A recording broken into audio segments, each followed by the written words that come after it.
What's happening, folks? Welcome back to the podcast. It's episode 402 of the O Show, and we are presented by Mayweather Boxing and Fitness in Scottsdale, Arizona. You got 2 more weeks till the grand opening. Mayweather Boxing and Fitness in Scottsdale offers an authentic experience for those who want to learn from Floyd Money Mayweather's techniques and training regimens. Again, you got 2 weeks. You can actually go in today from 4 p.m. to 6 p.m. Mayweather Boxing and Fitness in Scottsdale. If you got a membership already, go check it out in South Scottsdale. And we are sponsored by betonline.ag.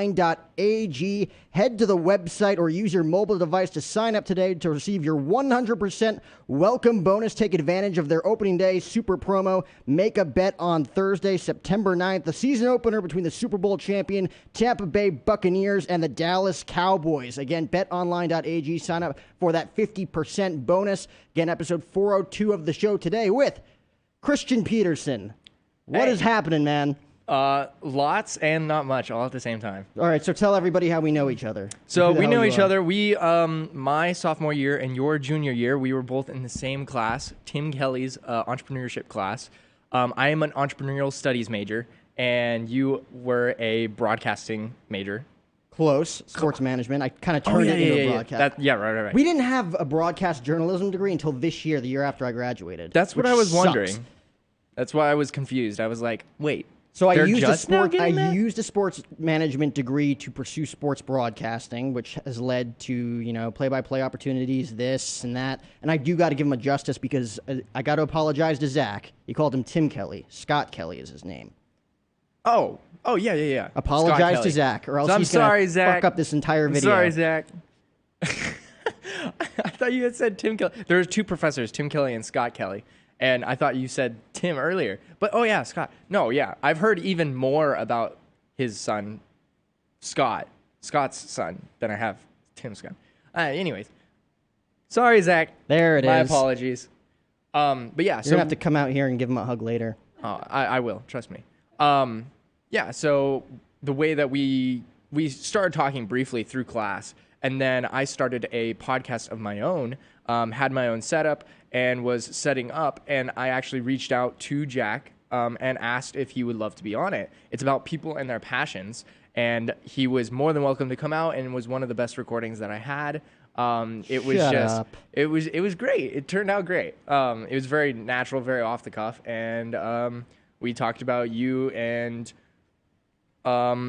everything that has to do with you, like your passions and things like that, and it turned out great. Yeah, we went a good hour at GCBC. It was the day after Thanksgiving, and he called me like, let's do it at like 7 a.m. the day after Thanksgiving. I'm like, okay, that's a ballsy move to ask for a guest the day after Thanksgiving at 7 a.m., but we got it done. We got a few eyeballs from the people at GCBC and the coffee place. Yeah. It's perks of having a mobile setup because you can pretty much do it wherever you want. Oh, yeah. I love that Rode mic setup that you got, by the way. Thank you. You had a ton of great guests on. We were talking before. We're going to have Pat McMahon in studio next week or the week after. That was probably one of your biggest guests. Yeah. You actually got to do it in the AZ TV studio as the backdrop. I did it there, yeah. So what was that like? Oh, it was great. Everybody was super cool. Everybody, the moment I just said, I'm here for Pat McMahon, they were all like, oh, right this way. And it was just super cool. Like, it went in. Even like the producer of AZTV was like, if you guys need anything, should I put your guys' logo up on the screen? They were all like very professional, super nice, and it was just a really fun experience overall. And how did you get that? You said that you like were at his house or something. You did work at his house? My dad got was working for him. My dad has the dealership for Forever Lawn, which is a synthetic grass company based out of Ohio, and we just were doing work for Pat McMahon, and my dad had just gave him a notice and got me in contact with him, and then we just went from there. That's unbelievable, dude. And I got to look at that interview because, again, he's going to be here next week or the week after. I still got to figure that out. Oh, he's awesome. And what did you guys talk about specifically? Just about his career? Yeah, we talked about his career, about his time with the Wallace and Ladmo show. Yes. Just how he got into it. And he actually himself was like a theater, not a theater, but like a stage kid. Yeah. Like his parents were on the road. They were both, I believe, professional dancers. And so like he was always on the road. He was the one behind the stage watching the magician pull the rabbit out of the hat. all that kind of stuff. And so like he grew up, and when I asked him like what got him into it, he said he pretty much knew nothing else. Like he just strictly that's what he loved and that's what he was into. That's awesome, dude. And since then, I saw what Brady's In came on the Yep. show. You talk about, this mobile, podcast setup where you're just going to meet people whenever you can, whenever you're recording interviews. How is this going to, because we were briefly talking about it before we went on the air, but kind of explain your passion behind that. So Vention is my passion project. The entire concept is a platform to streamline inspiration, because inspiration is out there everywhere, but it's so hard to contain in like one certain area. So I'm developing a website, but as of now I have a YouTube and a podcast, and it's all geared to helping people find their passions through talking to people about what they've done, how they've done it, and most importantly, which is a question that's never asked, hardly asked, is why. Like with Skillshare and platforms like YouTube, there is literally tens of, if not hundreds of millions of hours of how to do it yourself, how to learn, how to do this and how to do that. And everybody's telling you to join and to do this and do that, but nobody's telling you why. Like, why is sports broadcasting something worth looking into? Why is podcasting worth looking into? Why is becoming a professional dancer something that you may love and enjoy for the rest of your life, but you have no idea you've done it? Like, my whole philosophy that I've had for a long time is the world's greatest pole vaulter never started pole vaulting, and the world's greatest fencer never even picked up a rapier. Like, it's like there are so many things out there that you can do, and you could be amazing at it. You could be the world's best, or just enjoy it like for the rest of your life. You could dedicate your life to something that you don't even know exists. And you have that perspective because you've been through 4 years of school. You're going to wrap up your degree this fall at Grand Canyon University. Yep. And you have that perspective because you've experienced things, and you've also gone after what you want to accomplish, and you've realized, I'm not going to learn everything in a book, right? Yeah. Because college, high school alone, like diplomas alone, they make employees, right? Yeah, yeah. They don't necessarily train you to be an entrepreneur and work for yourself and kind of to become inspired by your own experiences that you have. Like you're trained to do what's in the book, by the book. Not enough people ask why things are the way they are, why things should be the way they are, and why not do this and why not do that. Like what I was explaining to Robin earlier was, I just tell myself, why not? Like, you don't know until you try. So my core friend group of like all of my friends at GCU are pretty much video majors. Yep. Just because one day I was like, a 48-hour film challenge sounds fun, and you don't have to be a film major.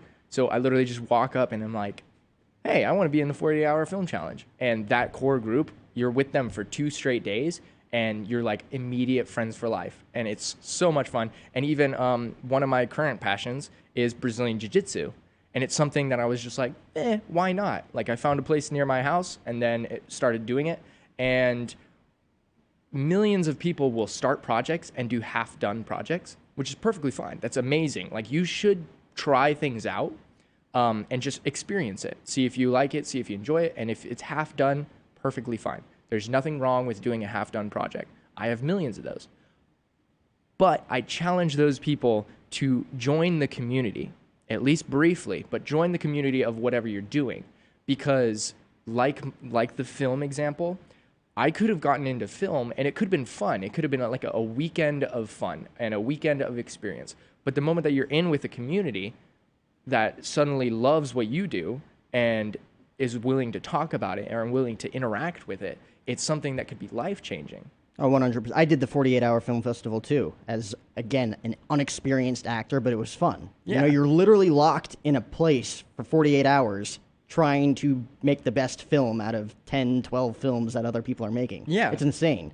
And there's millions of things out there that are so much fun and so, like, would inspire people, like, to the utmost degree, and yet sometimes they don't even know it exists. Like, there's a lot of niche things that I kind of want to dive into and, like, literally ask these people, why and how. Like, why did you get into it and how did you get into it? Yeah. I would love to become I would love to have my paramotor license, which is like the motor that you strap on your back and then you have the paraglide and you just zoom around. I found a guy in Arizona who literally just does that all the time, and I'm going out to meet him. But literally that's like a life goal of mine. But the reason why I've never thought about it before now is because I have nobody in my network who does it. None of my family does it. None of my friends do it. And because of that, people will use that excuse to never do it. If you look on Red Bull and you look on Monster and like all these fun things, you can look out there and say, that is so cool. Like, I wish I could do that. But you're never, ever going to take the first step to understand why or how to do it. Like, it's just an innate thing that happens. And like, I'm susceptible to it. Everybody's susceptible to it. It's just, if I can help you understand how, and that how is easier than you expect, you might second guess yourself and might actually try it. What inspired you to do jiu-jitsu? Was that Trevor and his MMA stuff? No, I had no idea. I literally just had thought, I have always wanted to do martial arts as a kid, but I never did it. I just, who knows why. I was always into sports and stuff like that, so I just never did it. And I graduated high school. I had been playing sports for pretty much my whole life. And then the moment I got into college, I was like, I'm not doing anything like physical. So why not martial arts? So I looked it up.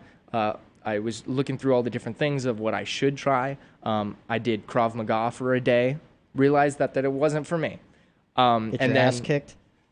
No. Well, with Krav Maga, you can't, it's non-competitive, because the moment that you make it competitive, it's no longer Krav Maga because it's extreme brutality. Every martial art is tailored to somebody different. And I just found a jiu-jitsu place that was literally like a minute away from there, and I tried it out and I loved it. Wow. And every martial arts place almost has like 2 free days. So how cool is it to like show up and for 2 full days just try something out? And if you hate it, props to you for trying. Like, 100%. Like, props for you for trying 2 days of something, and if you absolutely hate it, then you leave. You don't pay. There's no risk. You just show up and try it out. That was me with this show. Starting 4 years ago, you probably couldn't get 2 words out of me. Like, I was an introvert. Yeah. The definition of an introvert. Now I can't shut up. I'm still kind of introverted, but I know how to carry a conversation. Yeah. Which leads to more opportunities, better relationships, and all of a sudden, like, you have more knowledge in the world to pursue different things. Yeah. The nature of my extroversion came out through inquisitiveness, I guess, if that's a word. Good word. Is it? I'll say it's in the definition, in the dictionary. I'll just say that. But through just literally just wondering, like, that's why I love talking to people about their passions and things, because it's not me with a script saying like this or that or that. It's literally me just like how or why. Like, it's being just curious. It's just being curious. Being curious can, like, maybe I can put my foot in the door for somebody else to open it, because that's all it takes, is people just need a little push in the right direction of something that they could dedicate their entire lives to. Yeah. Which I think is super cool, and that's what inspires me. You have to be yourself, too. Like, you can't just look at someone and be like, all right, this is how it's done. Like, how many podcasts have you done? And I'm talking, like, people from GCU or just other kids who have, like, their own podcasts. I think I have, like, 27, which isn't a lie. I was cranking them out when I was with you, like, around that time. But very recently, like, especially over the summer, I've kind of backtracked and am restructuring the whole brand, per se. Mm-hmm. I'm restructuring it so that once I hit a flow, I'll be able to just very easily crank it out. Because, like, one of the things I've been trying to do is I've even created a dictionary. I'm making up words. I'm creating graphs. I'm creating, like, analyses, so that I'm trying to streamline inspiration as much as possible. And the best way to streamline it is literally just a graph, a picture, and, like, made up words. Yeah. Like, because there are such big concepts that are so big that it would take an hour for an inspirational speaker to get you to do something. But if you can look through hundreds of passions and just see what fits for you just by a single graph. Like I have a color and a triangle, and those two things can already tell you a ton about a passion. And so I've been trying to do that and restructure that, and I'm coming out with more videos on YouTube and how that works, so that in the future I can just be able to define everything as it comes. Wow, that's very intriguing and something definitely very different. How have you gone about, getting everything out there, like exposure-wise? Getting as many eyeballs on it as possible, whether it be YouTube or any other social media platform. So I just created I'm currently editing a video about that. It's everything that my platform is trying to do, and it's showing all the different points of content. It has a circle that says passion: who, what, where, when, why, and how. You need those answers in order to purely define a passion. And all these different points of content are focusing on each of those thoughts. So like an interview would attribute to all of those: who, what, where, when, why, and how. However, like me actively doing it, which is something that I'd love to do, is I call it inspiration through activation, because the one disconnect between people and motivational speakers is that even though it sounds good, there's no visual aid. Yeah. Like there isn't somebody telling you, you can do this because I did it. Like you just have to take people's word for it a lot, which is something that kind of unsettling to me. I would rather just literally just watch somebody do it physically, grind it out, and then just say, you can do it too. That in and of itself would be very inspiring to me. Leading by example. Leading by example. Everything else. Inspiration through activation. So if I inspire through activation, then it would go more towards how. And so I have this big graph of like exactly what I'm trying to accomplish. But ultimately, the entire globe of the project is geared towards inspiring you as efficiently as possible. Well, let me ask you this then, because I do think that's a very important message that needs to get out there in a big way too. How do you go about, again, getting that exposure on videos? Like obviously, Vention, one day, hopefully 5-10 years down the road, you get to a point where that's not an issue. But starting out as a young entrepreneur, still in college, I still find this a big problem myself. Getting those views that aren't from your friends or your parents. Getting your word out there, going on other people's shows. Posting every day. Like, how do you go about it? And do you know like certain algorithms to get that quote unquote exposure?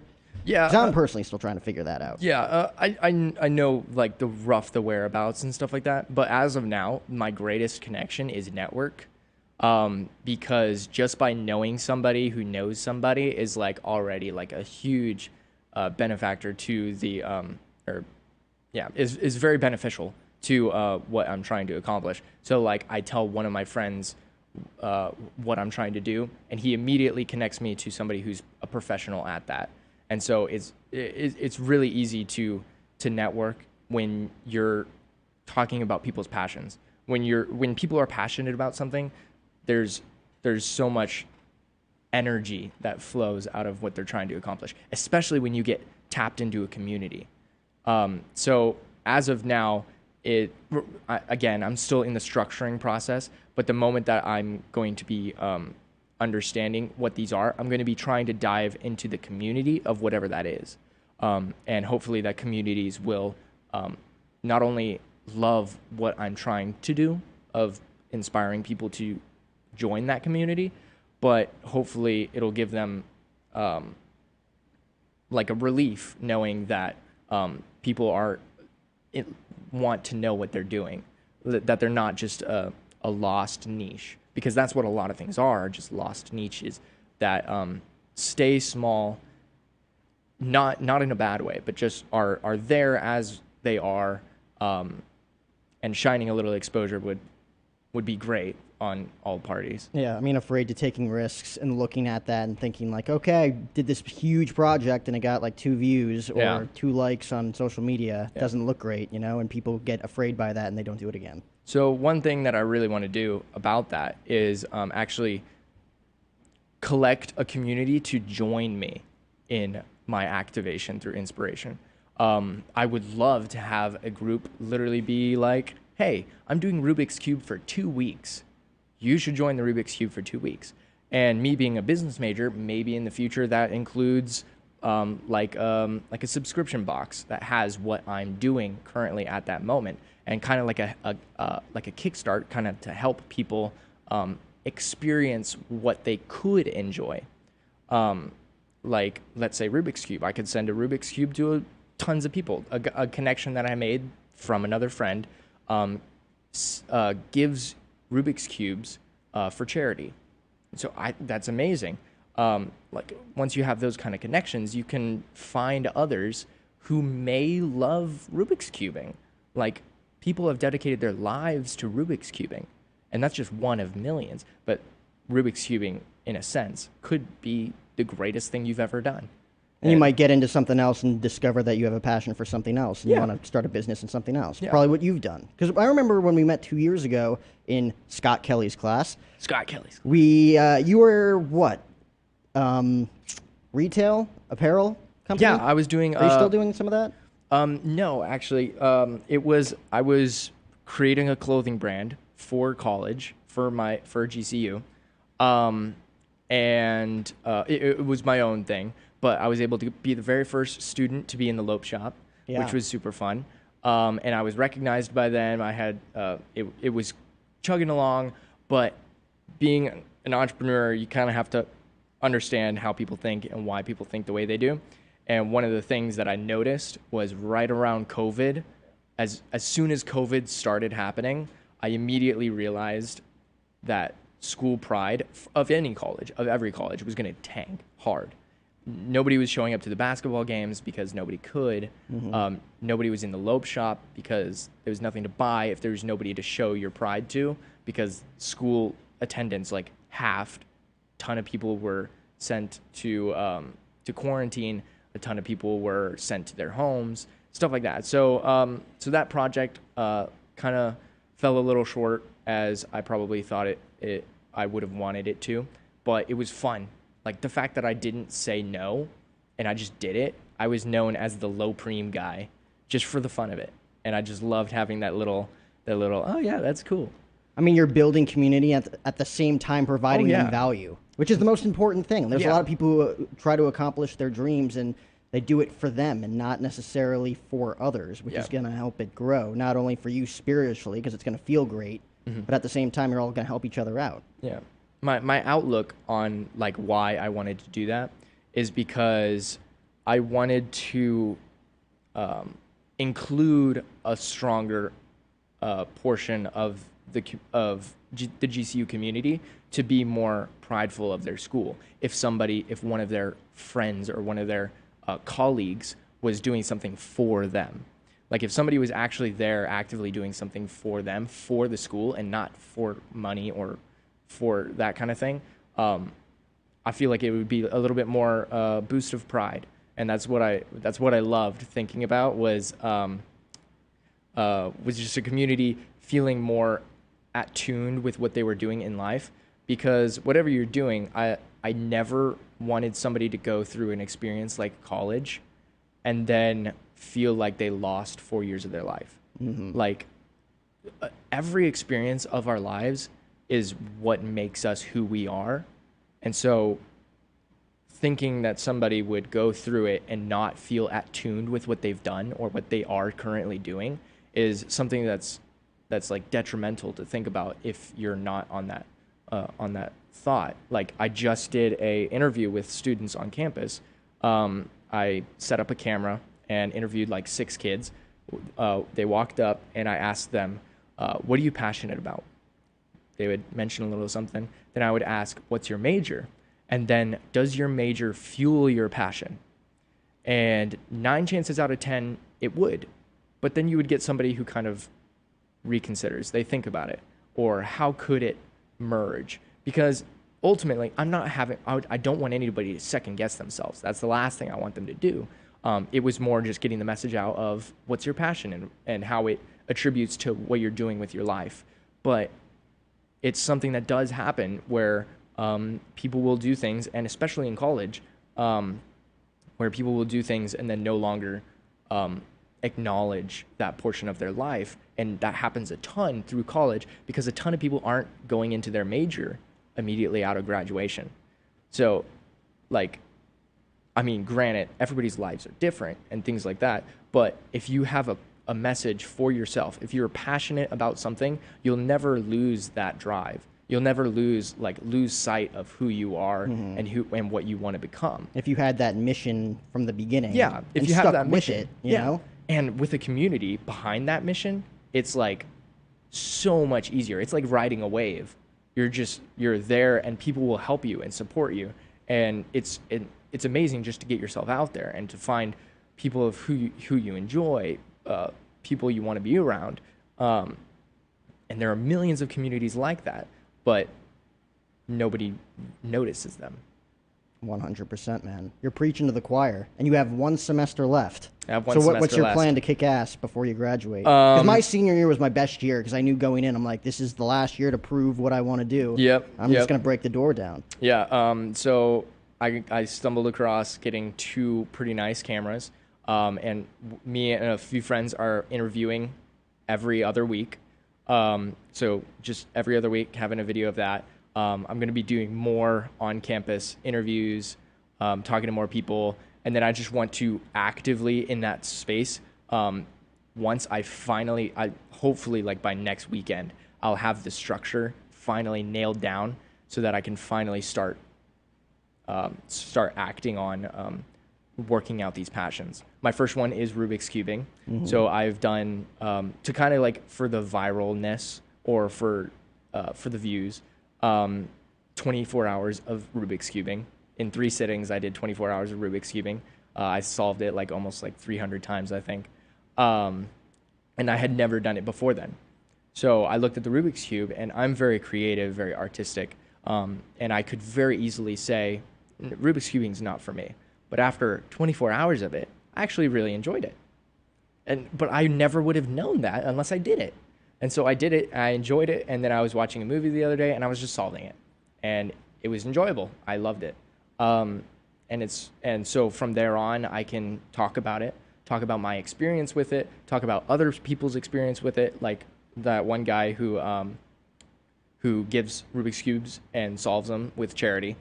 Like, that's awesome. Yeah. And so there are so many things like that. So I'm finally able to wrap that one up.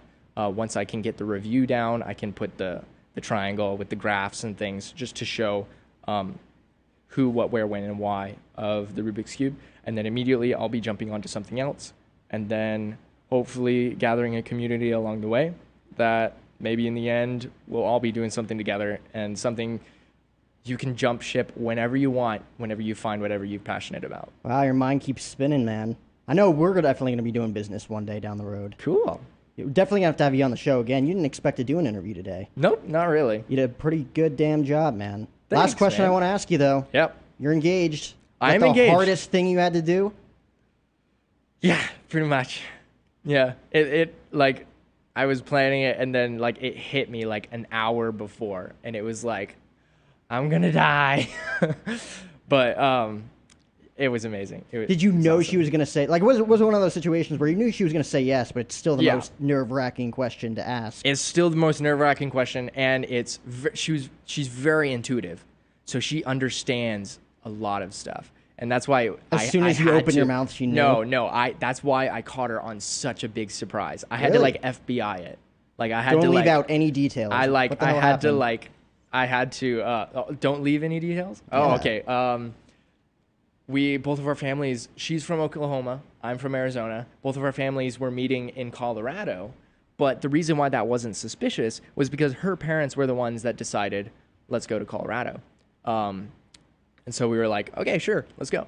I was thinking about maybe September or October, but it was such a perfect time. Both of our families were together and things like that. But I had to leave subtle clues of like, if she brought anything up about marriage, I had to be like, you just got to give me time. Like, don't rush me, kind of thing, without being super rude. She kind of like was getting slightly discouraged about it, but in like a good way. But I thought that was hilarious. So that when it did happen, she was completely blindsided.